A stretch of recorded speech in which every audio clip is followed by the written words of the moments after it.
Welcome, everyone. It is a pleasure to be with you all today. And we have a great conversation coming up, and we're going to focus on guaranteed income from the ground up, building power and policy in community. I am Solana Rice. I use she, her pronouns. I'm based in the Bay Area in California on unceded Ohlone land. And I am co-executive director and co-founder of Liberation in a Generation. Liberation in a Generation is a movement support organization supporting people of color to build power to totally transform our economy. And it delights me to be here today with some fabulous people. This is going to be an amazing conversation. So stay tuned for the whole time. Let me give you a little bit of background about guaranteed income in case you don't know. It's not a new idea. It was part of the Black Panther 10-point program. The National Welfare Rights Organization called for it as part of their vision for intersectional gender justice. And famously, Martin Luther King Jr. called for it as an essential step forward in the civil rights fight. Today, there's a new wave of excitement around the idea of guaranteed income. Pilots are popping up around the country. Andrew Yang is not the first person to talk about it, just FYI. And right now, by our count, there are 70 pilots from Santa Fe all the way to New Orleans, from Baltimore to Chicago, and all points in between. Some of these are run by mayors of their cities, and some are being administrated by local direct service agencies on the ground. Some of them, like the ones we'll learn about today, are designed by the communities they serve. And that's why we're so excited to have this conversation. Let's be clear, guaranteed income is a no strings attached cash project, right? It's given directly to people who need it on a regular basis, and usually it's monthly. Amounts can vary, and we'll hear more about that today. And we'll also talk a little bit about what guaranteed income is not. It's not means tested. You don't have to do anything to qualify. It's not a housing voucher. It's not SNAP. It's also not a silver bullet. It won't solve all of our problems, folks, but it is a step in the right direction. So let me turn to who is on our panel today. We've got Michelle Lockhart, a community expert and member of the Old Fourth Ward Economic Task Force. We have Hope Wallensack, executive director of the Georgia Resilience and Opportunity Fund. That's an opportunity fund where there will be launching a guaranteed income program focused on low-income women in Atlanta. And she also helps lead the guaranteed income community of practice. And last and not least, Dr. Zaya Malawa, Director of Expecting Justice and the Abundant Birth Project in San Francisco, along with Breezy Powell, community researcher and with the Abundant Birth Project. So Breezy was last but not least. Anywho, thank you all for joining us today. I'm going to turn to Michelle and Breezy first. Tell us about your neighborhoods. Who are your people? What are they facing? Let's start with you, Michelle. Where's the Fourth Ward? Who are your people? So for those that don't know, Old Fourth Ward is the neighborhood where it's a historical neighborhood in which Dr. Martin Luther King was raised. It's home to Auburn Avenue, Edgewood, Ebenezer Baptist Church. There's a lot tied to Old Fourth Ward. Buttermilk Bottom. There's a lot of books on the racial inequalities that have stemmed from Old Fourth Ward. And how it's still affecting the residents in Old Fourth Ward. Even with Dr. King starting such a strong legacy there, you would think there would be more, progressiveness there, but there's still some opportunities there in Old Fourth Ward. That's where our people are in Old Fourth Ward. It's a mixed income now with gentrification, but, you still have a lot of residents there that are trying to make ends meet, and they're going through a lot of poverty and despair there. So that's who our people are in Old Fourth Ward. Yeah. Thank you, Michelle. How about you, Breezy, in San Francisco? Thank you, Solana.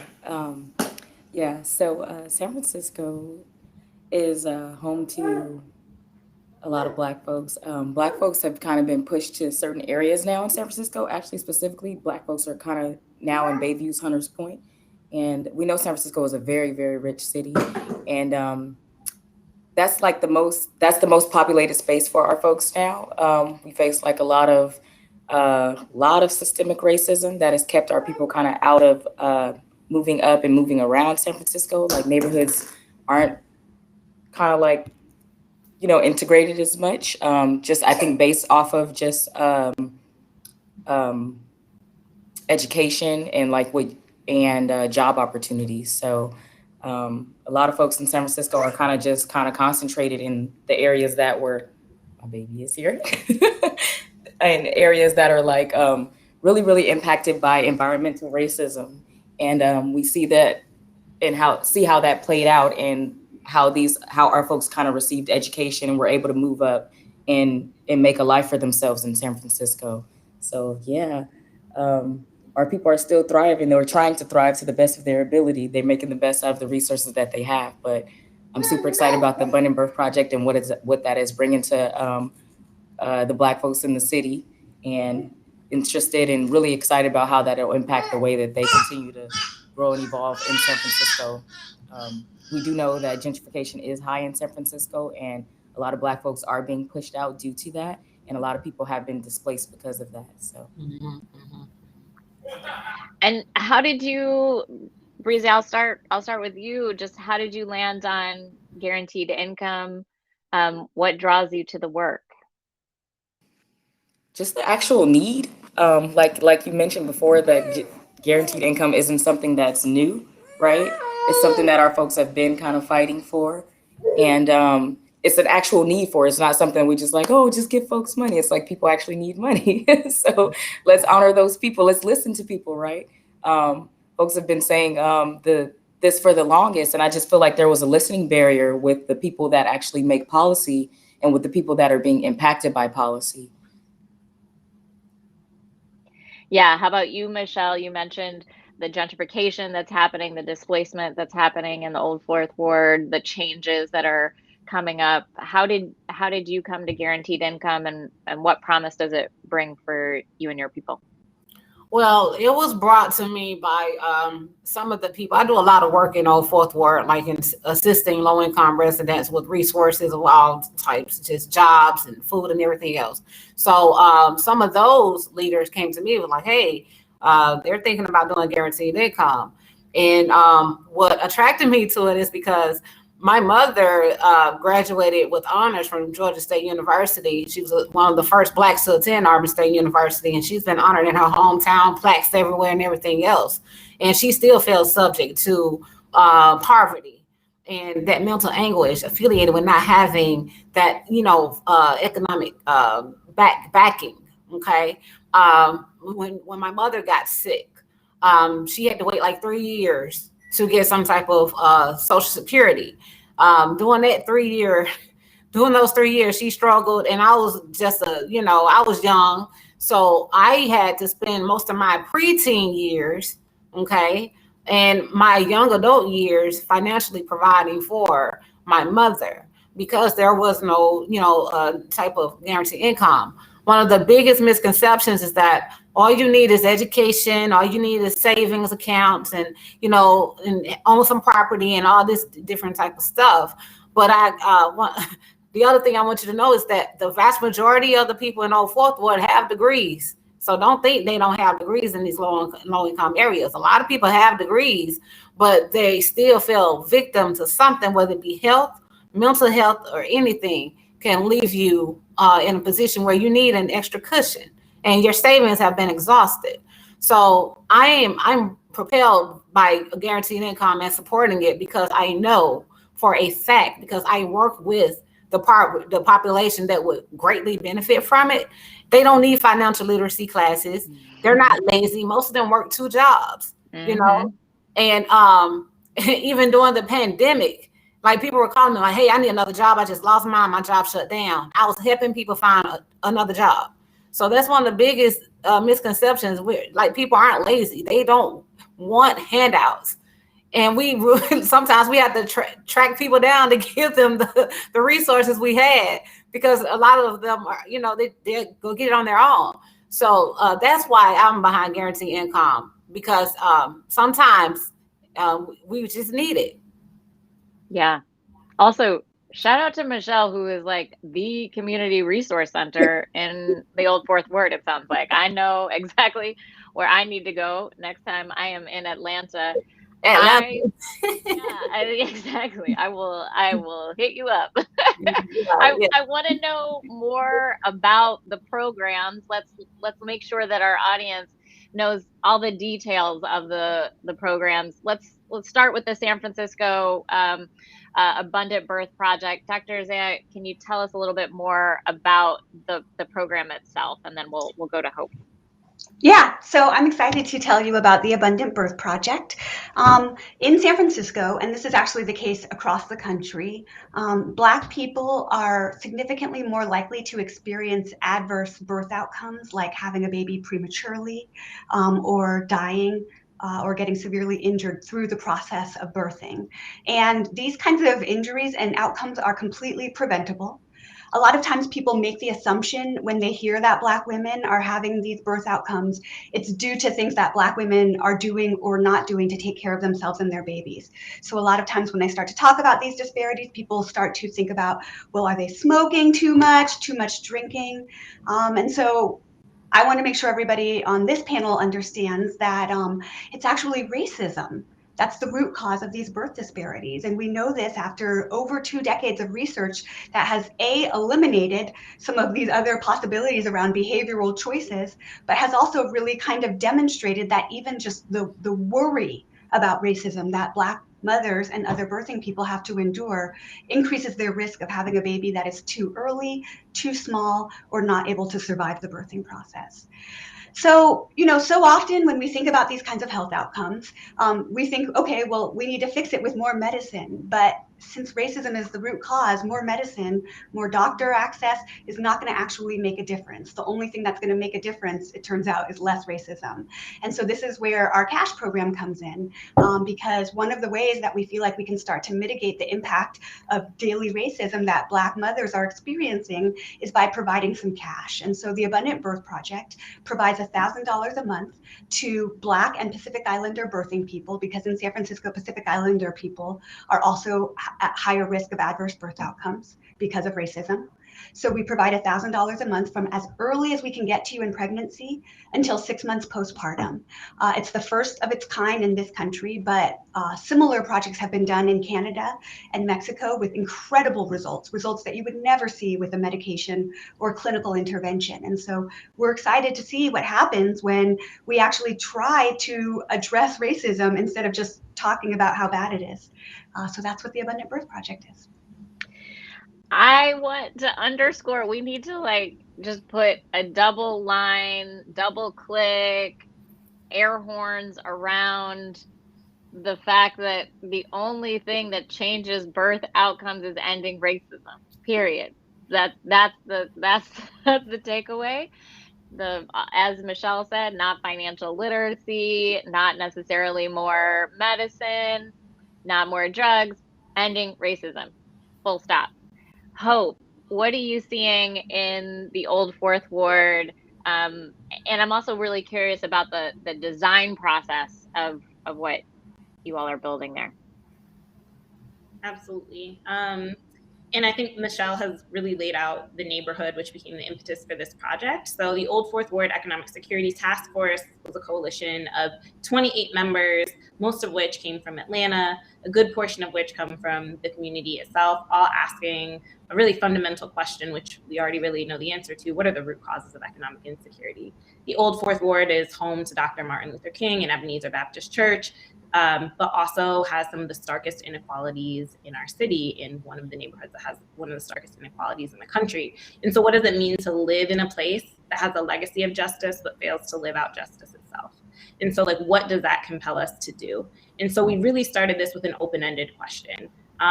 Really thought about, okay, what are the root causes? systemic racism. You scratch the surface a little bit, all the systemic racism through almost every institution and system, and you scratch the surface a little bit more, who's feeling the brunt of that? Largely in our context, Black women. And there are other populations who are really struggling, but largely for systemic factors, Black women are really being not just like marginalized, actively pushed to economic precarity through no fault of their own. And even when folks are making the right choices, even when folks are making the right decisions, it is still not sufficient. It's not enough. And so this coalition, we did surveys, we did listening sessions, we had speakers, community members themselves who are on the task force. All of those are actually, I say them, but they're a bit superficial tools. I think fundamentally when we talk about sort of community engagement, it's actually more than a component of a program, but how is it actually built from the ground up on the foundation of like relationships and trust, and a program that is built like by folks in the community for ourselves or for themselves, depending on the community. So I think that throughout this process, that's something that we considered. And talking to folks, really ideating over the 8 months of this project, it became abundantly clear, although many things were needed, although we heard lots of different responses of different things that could help create a more just and inclusive economy that would have any number of positive impacts on healthcare, education, all these different outcomes. One thing that became clear was that there's just simply a shortage of cash in our communities for so many ongoing historic policies, but also ongoing policies. There is simply a shortage of cash in our communities, and it adds strain to every single component of life. And that current assistance actually, designed to potentially help, is dehumanizing. It doesn't provide dignity. It is a headache within itself, and it oftentimes creates this forced poverty, forced economic insecurity. And so you're talking to people are thinking about, okay, I need to maintain a job to maintain these benefits, but I can't work too much at my job. And it's like this tightrope of why was this set up this way? For what intention? To exclude who and to keep who in a position of being economically vulnerable. And again, Black women were really at the forefront of that, both from conversations and from a lot of the data that we looked at. So when we think about how the task force recommended a guaranteed income program focused on Black women, providing $800 a month for at least 24 months. We're in the process of planning out that program and fundraising for it, and really hoping that it can be a springboard for thinking about not just guaranteed income, but a more just and inclusive economy from the ground up that values everyone's contributions, everyone's labor. The two last things that I'll say is, I think a lot about the quote from or the theory of change from the Combahee River Collective, like those on the margins have the fullest view of the world. I think so often policies, programs are designing for people, and then they have a community engagement component versus like what would it mean to actually just like when people say what they need, listen to them and believe them, and what underlying beliefs play into us not believing folks. When folks say, hey, and we have data to show this, folks are working 2 jobs, like people know how to balance their budgets, like they're all sort of ridiculous things. So what does it mean actually when we believe people who are actively marginalized, when we believe them when they say what they need, and then we center them in program design, we center them in policy, and really it's built around those folks, and then maybe it becomes generalizable for everyone, but that community is definitely centered in the process. And then the second component being that I think, from the ground up in a community driven process, I even have reflections on like what our process could have done better and can continue to do better. So, I think it's a continual learning process, and you sort of do the best you can, and we should always be working for better, more community driven, more listening. And so I think that that's probably also a reflection that I won't necessarily hold it up as an ideal, but like it was a process that we did as best as we could. And then I know I keep saying there's a report, Why Am I Always Being Studied, out of Chicago. It's out of a Chicago Think Lab. If anybody knows what I'm referring to, drop it in the chat. And so I think that was also a real driving force, that so often our communities are studied in our community. We just can't we just don't understand why this inequality exists like that. Let's talk to people and start from scratch on why these things exist like this. And sometimes there can be sincere intellectual inquiry, and also sometimes it's actually like putting the labor back on folks who already are experiencing some of the toughest circumstances of their lives. So can we please actually like not always just start from total scratch, and like start with some baseline beliefs around like humanity, dignity, who we are together. So I'll say that was a little bit of our process, and we're leading into the hope of launching a guaranteed income program for $800 with $800 a month for 24 months, focusing on Black women. So. Hope, I want to draw out something that you said that's implicit, that when folks say those on the margins have the fullest perspective, and that we should listen and design around those perspectives, it does require a shift in power. It does require a letting go. It does require saying we have different priorities than we've had before. We are prioritizing those folks that we've never prioritized before, and we trust them. That is a tremendous amount of power. And funders often ask me, well, how do we center those most marginalized? It actually is a conversation about giving up and shifting power. And I don't want to gloss over that, because it is a serious it is a serious shift. And if people are serious about it, they'll do it honestly, right? You've started to talk about what you're hoping to see, and Breezy, you're in community, seeing the impacts of the Abundant Birth Project right now. I'm curious about, how is the income support impacting recipients in San Francisco today? Very, very positively. It's so exciting because we were able to launch during Juneteenth, and a lot of folks like thought due to COVID that we weren't going to launch anymore. They were like, "Oh, I know COVID, so this probably isn't happening anymore." But we actually did launch on Juneteenth, and we began actively enrolling, and we have about 14 moms receiving the supplement. And the impact again is just positive. Like, mamas are able to actually prepare for the birth of their babies, right? Without stress. Like, they have needs, and they now have like the resources to go and meet those needs, right? So it's just amazing. It's amazing to be a part of it, to talk to these mamas, to capture their stories. And so like, I feel like it's like I'm living vicariously through them. Like my like my ease, I'm getting eased while they're getting eased. And when their needs are met, my needs are being met. Like my mirror neurons are like popping off. So it's just beautiful. I'm just so excited. I'm really honored to be doing this work. And I think the moms are really honored to just be engaging with a very respectful like team that centers their humanity, right? A team that's very dignified, and the process is dignified. So it's just awesome. It's very awesome. Thank you. Breezy, you've also just said something that I don't want to gloss over. You know, that this ease is transferable.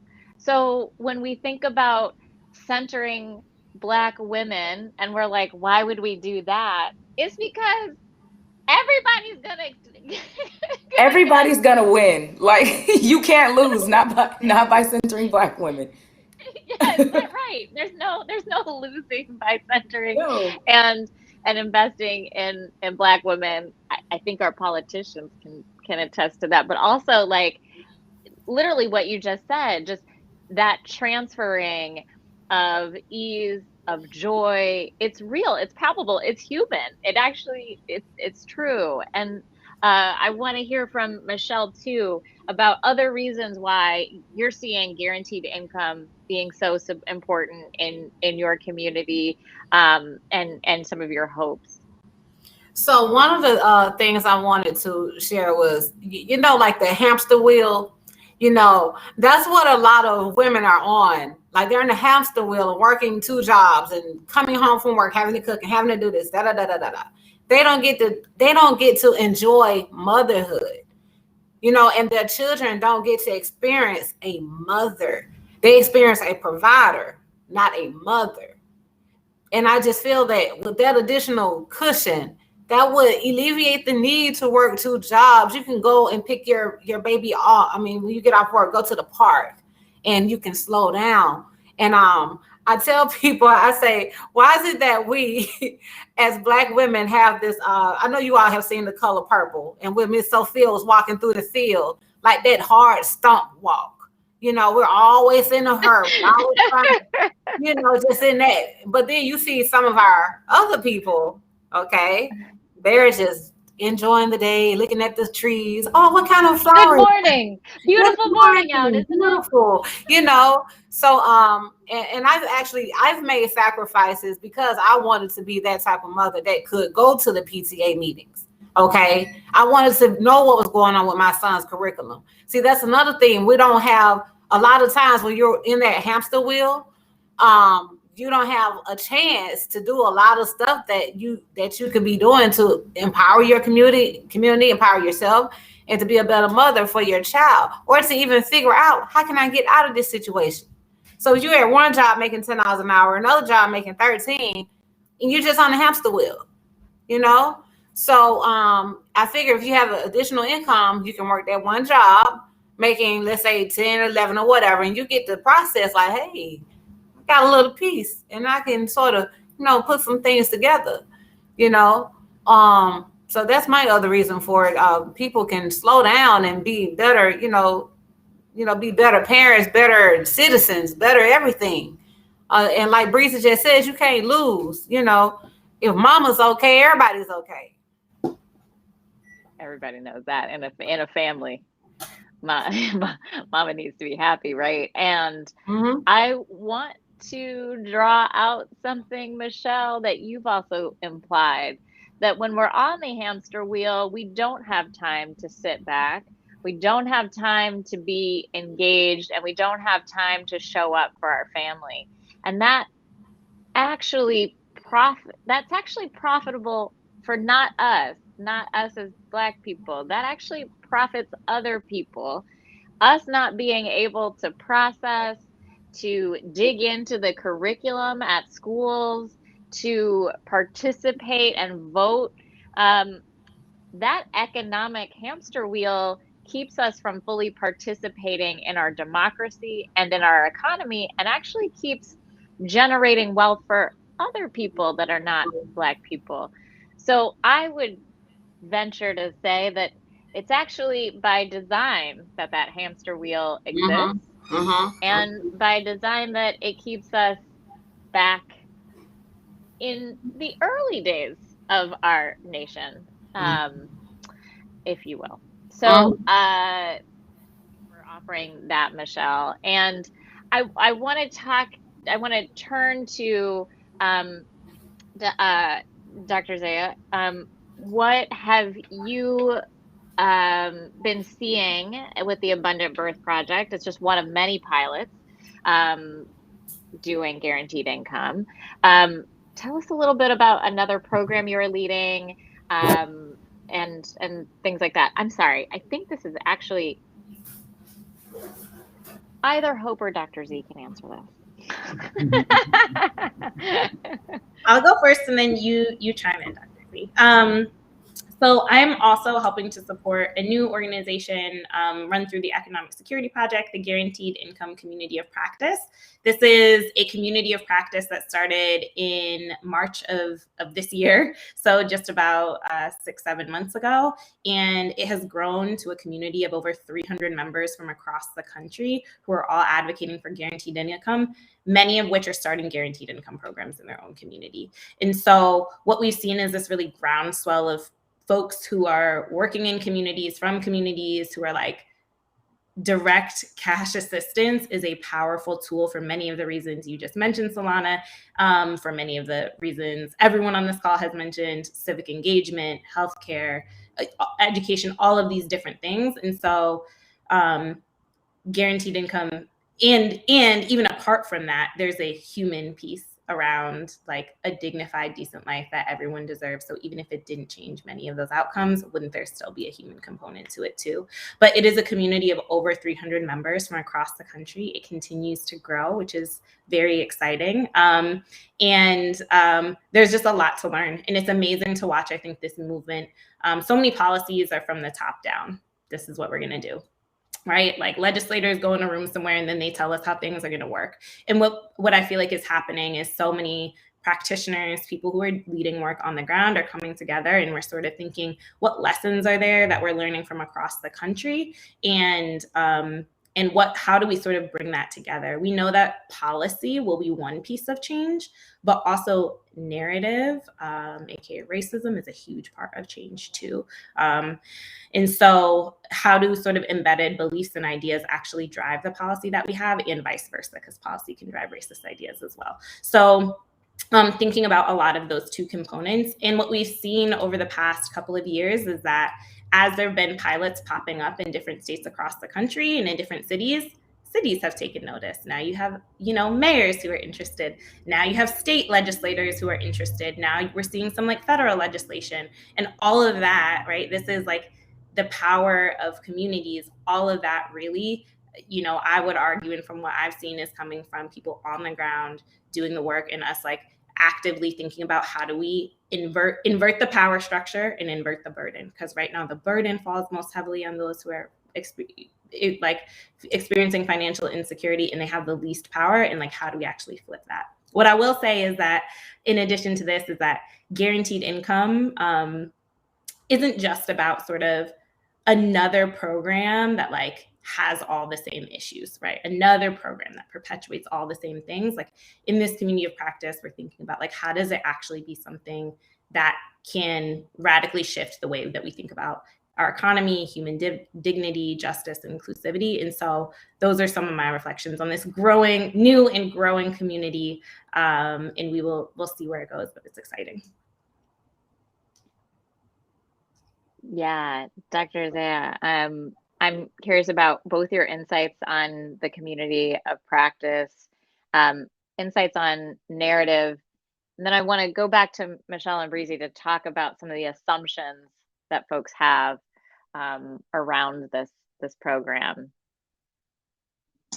I think one of the things that Hope and I have both been working on the community of practice is kind of trying to address the narrative piece. Because, for a very, very long time in this country, way back starting with Goldwater through Nixon, Reagan, politicians have kind of used this fake mythologized image of this welfare queen, this Black woman who is incredibly lazy, just having kids so she can get rich off the system. They've used that as a way to actually cut benefits for everybody, right? And so by lifting up this like person that doesn't exist, because I'll also point out to this audience that studies show that Black mothers are the mothers that are most likely to be working while being mothers when you look at all racial groups, which of course is not surprising because we also know that Black mothers are the least likely to get paid what they're worth. And so of course they have to work more hours, right? And despite that fact, we also have to endure the injury of being the image of welfare fraud for the vast majority of Americans. And that imagery and people's racism kind of makes it possible to cut benefits for everybody. So Hope and I realize that until we are able to undermine that narrative effectively, it's going to be really difficult to have any kind of large scale cash programs in this country. And so it's really important for all of us to recognize that if we want to see cash in this country, we need to all take an active hand in dismantling racist narratives and racist stereotyping. I also want to kind of hand it off to Breezy because, of course, it's not just, racially privileged Americans who are being impacted by this messaging from politicians. We as Black people are also impacted by it. And when we look at this issue of birth, we know that it's the stress from racism that's making birthing challenging and dangerous for Black women. And now we add an extra layer of stress in the form of having to feel guilty or ashamed that we aren't economically viable and we have to rely on government programs. Breezy is one of our incredible community researchers who helped us understand what community needs in order to make sure our Abundant Birth Project is effective. And during that initial research, she kind of heard a lot of things from moms that really broke our heart. So if it's okay, I'm going to actually hand it off to you, Breezy, to kind of talk a little about that. Thank you. Thank you, Z. Yeah, just like we started, so being a community researcher, which was super solid also, I just want to uplift that experience because one thing that ABP did was invest. They didn't just extract from community. So they chose 4 community researchers and we were trained in qualitative and quantitative research. And so we got to learn like what that actually is. We weren't just kind of sent out into community and told to go collect information, but we were also invested in so that way we can take these skills, add them to our resume, and continue to do this work in other in other parts of in other like later on if we decide to do this work again. And I really, really appreciate that and love that about ABP because they just center humanity all the way around. And they also recognize that we don't all get the opportunities that everyone else gets. So they made sure that we were definitely invested in.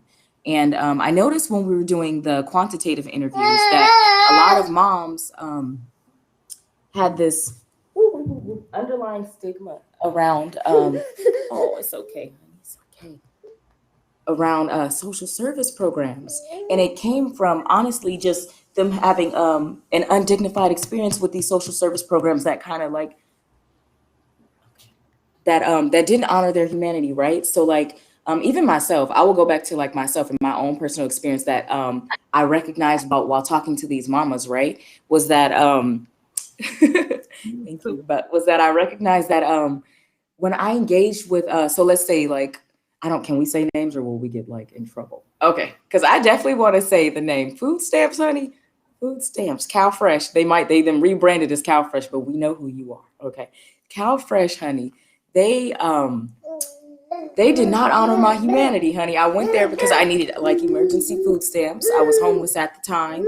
And the woman that interviewed me, she just did not center my humanity. She kind of like sent me through like 21 questions. And like, I know that's what you have to go through in order to get the, the service, but it was very undignified. And I honestly ended up not getting the actual, the service that I needed. Like I was denied because I guess I didn't seem eligible for like the program.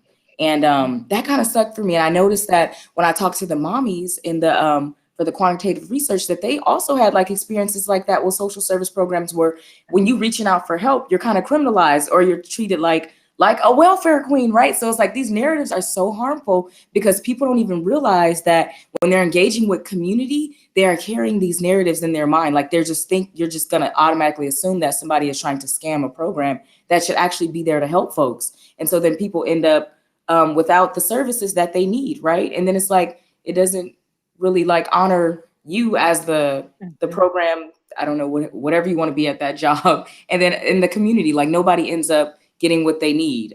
So it just kind of sucks that we have to kind of battle against these while we're trying to get services to battle against like narratives. So I also implore and encourage everybody to unpack their internal biases and like what they might have been taught or like subconsciously taught, right? Because it's never always explicit. Sometimes it's like implicit, right? And you don't even realize that it's a lot of propaganda happening and you're kind of told to think this way about a certain group of people. So just kind of go deep within, join some anti-racism trainings and groups and do the work because it takes all of us, right? Like even talking about like just mirror neurons and how I'm impacted by mommies, but like we see that like when somebody believes a certain idea or stereotype about a certain group of people, that impacts everyone, right? So it does something to the person that's holding that belief and also to the people that are being treated a certain way because of that belief. So we all need each other, right? So it's important for us to all, like, we didn't put ourselves in this position. We didn't create racism. So it's important for us to all kind of do the work to get us back to an equitable state. I kind of ramble a lot, so I hope that made sense, honey. No, that absolutely made sense, that we can all mirror and propagate the oppression that is built into this system. And it takes conscious work to undo those, right? And active. It's one thing to even think them, and then it's another thing to actually change our behavior based on what we think. So yeah, that absolutely made sense, Breezy. Thank you. And I'm curious from Michelle, also sort of what assumptions have you seen people make about low-income Black folks? How do those assumptions impact our lives? What do you wish policymakers really understood? They, a lot of people think low-income Black people are at home watching Maury Povich and all the soap opera shows, and they just have idle time on their hands. You will be surprised at the amount of people that ask me, "Hey, do you have any mothers who will be interested in volunteering to do this and do that?" I'm like, no, because they're all at work. Maybe your people could have time to go volunteer somewhere, but our people at work, but one of the other misconceptions is that if there is a cash program, low-income Black people will spend it on rims and hair weaves and blunts and swishers and all this kind of stuff. But what you find is that because you are low income, you pay more than everybody else for everything, including your car insurance, including your car note, everything, your food, everything, your tax higher, because and you're subject to predatory lending practices, which has already been falling down. We're starting to see that too. So and I think that was somebody else's program that in Memphis, I launched a similar program to help women. And most of them use the extra money they receive to pay our predatory loans. Okay, predatory debt. Okay, so that's what people need to understand. Like, people may take just like with the stimulus checks. When the first stimulus checks rolled around, maybe people went and bought a flat screen TV because they hadn't had anything in a long time. But after that, what did they start doing? They went and started paying off old debt.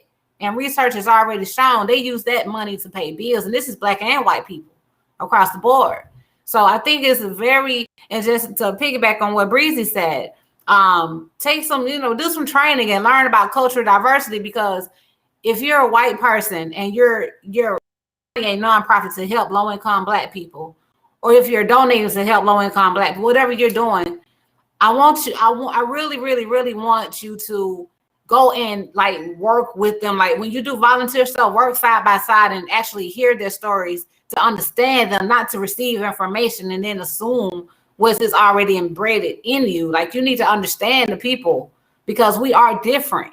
We have different experiences. Like, our agony and pain you can't even imagine what we've gone through. And that whole post-traumatic slavery, that's real, and I don't think people fully understand that. The emotional generational trauma that's been passed down to us. So that's what I want people to get away from, with the narrative that Black people just spitting on something silly. No, that wouldn't happen. Yeah. And what I'm hearing as well as a theme is the real cost of racism. So it's not just, it's both economic, right? What you just said, Michelle, that we're paying more, we have higher insurance rates, et cetera. So we have less income. Then we get paid less as well. So we're stretching the dollar even further.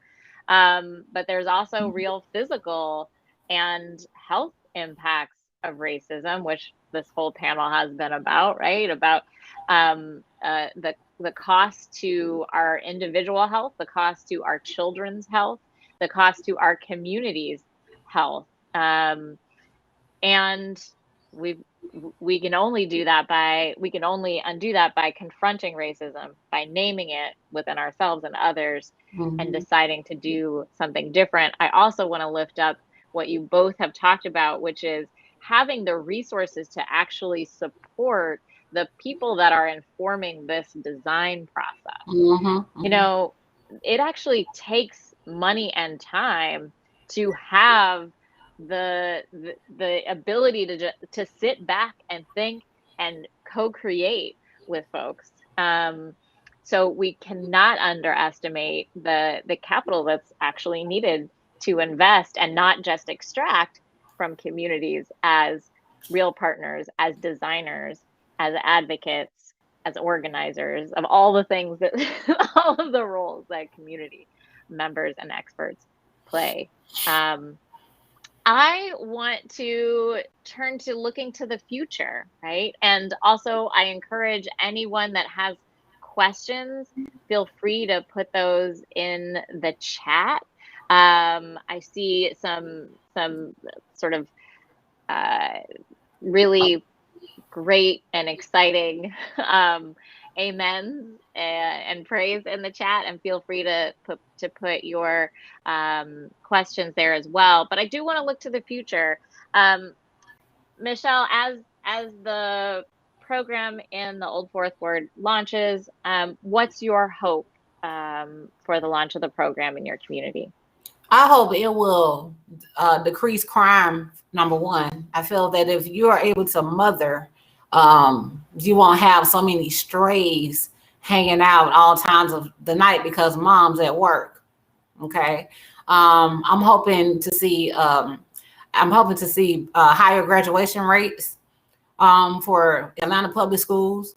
I'm focused on the family piece of it, the foundation. If you have that extra cushion, I'm just hoping that the launch of that program will back up what I've been saying.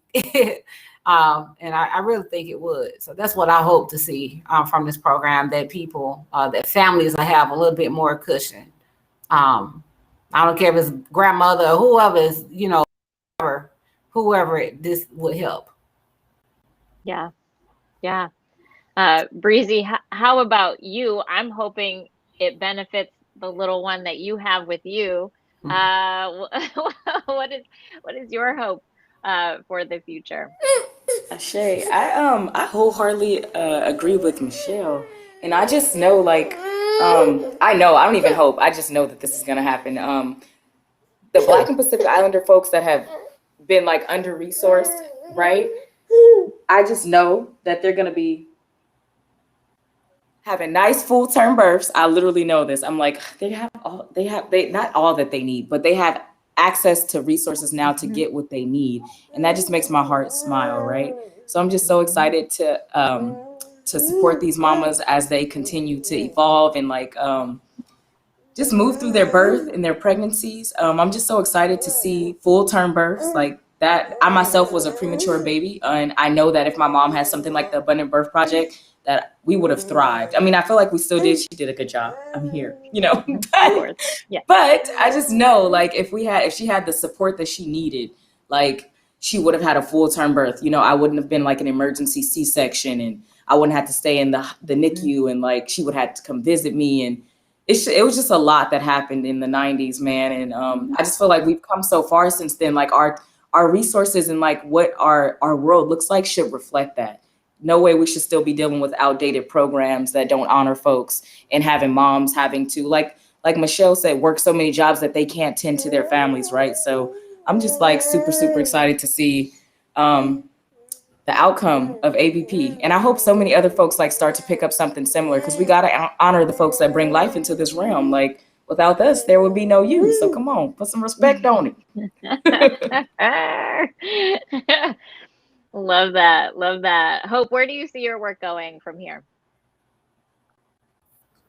I hope that this program can not only provide some economic security and stability over what's going to be a relatively short term, but also brings into the picture like how we think about care for one another and how we treat each other as humans. I think what really sticks out is sort of this living in a city that oftentimes would rather commodify our legacy of justice than live it out. And it is, and I know that is true of many neighborhoods in many cities across the country. So I know this is not just unique to Atlanta, but that many people are experiencing this in a lot of different places, particularly Black women across the country. And so how do we re-envision like care for one another, that we care for each other's at least each other's baseline economic security, that folks have at least the opportunity. Like, we've been asked to be resilient a lot.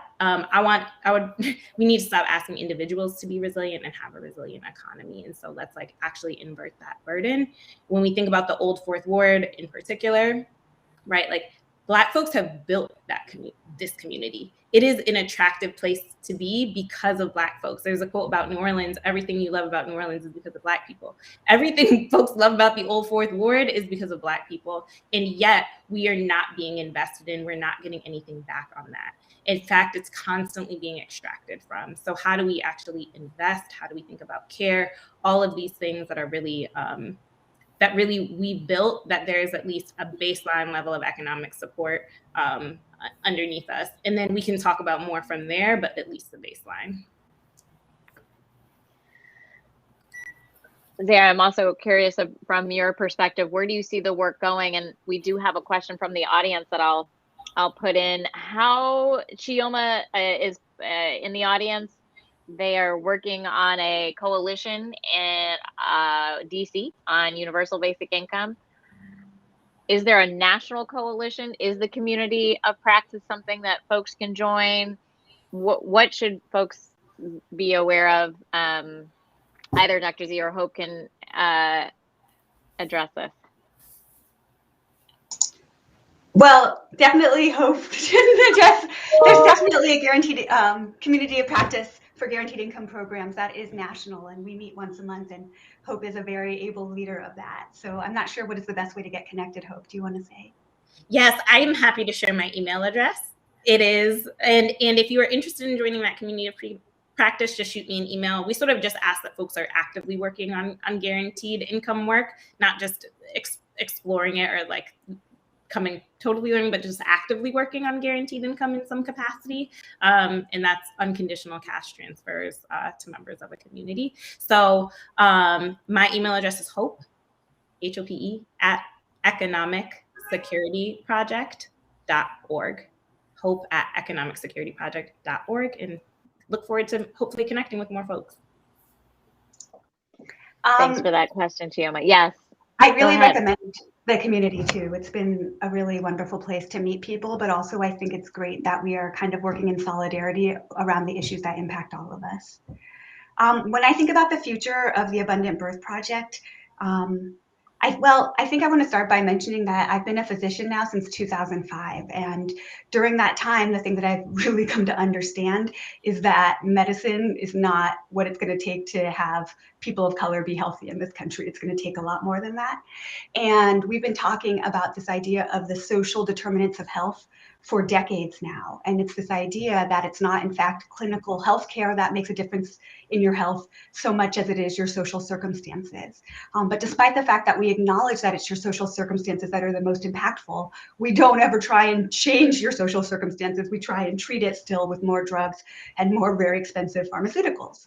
And so I would really like to see going forward that if we know a given healthcare condition is socially determined, then I want to address it from a social economic perspective. And so we put a lot of money, public dollars in this country to support pregnant people because we recognize that pregnancy and birth is a critical window that's going to determine really how the rest of that person's life is going to go. And so it's worth it to invest, but we invest in programs that are not necessarily making a difference and are certainly not addressing the health disparity. And so I would love to see that instead of spending a ton of money on programs that are not working, programs that send people of different racial backgrounds into Black mothers' homes and lecture them about how they should be doing more to overcome systems of racism, rather than spending more money on that, I would love to see us spend the cash directly by putting it into mama's pockets and trusting them to make the decisions that they know are best for their families, and trusting them to figure out how best to navigate the system of racism, since we obviously cannot trust the government to help us with that. And so I think it would end up producing way better outcomes at a way lower price point. And I really hope that we as a country get comfortable with solutions like that. I also just want to name that for a long time in this country, we have been fine with using race to determine how people and who can build wealth and how people can build wealth. But in this modern era, it is very, very difficult to use public dollars in a racially determined way in a guaranteed income program. And that's so problematic because we know that there has been so much racialized harm in this country, and we cannot begin to repair it unless we can have racialized solutions. And cash is an incredible solution for repairing racial potential harm. And so another thing that we need to do going forward as a community is really start to identify how do we get the legal freedom in this country to be racially specific in our interventions, since the harm has been so racially specific through all these centuries. Okay, I'm off my soapbox now. Nobody wants you to get off your soapbox. No. We are all here for it. Action step from Dr. Z. One, call out the narrative.